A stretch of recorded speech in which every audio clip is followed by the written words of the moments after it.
baklas na. Tignan natin yung sira. Ayan o, sunog na dito sa stator coil nya. Shorted na to, na repair na rin pala o. Tapos tignan natin dito sa may rectifier diode nya.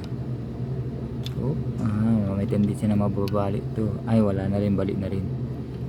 So palitin na to ng bago. Yan, wala na itong chance ng ma-repair. Wala na, balik na rin o. Pabalik na rin yan. So wala na, palit nito lang ng bago. Huwag na natin i-repair to. Saka na-repair na rin dati dito sa may ano nya, voltage regulator na dito sa may carbon brush holder nya. So tapos ng problema, palit na ng bago at matest.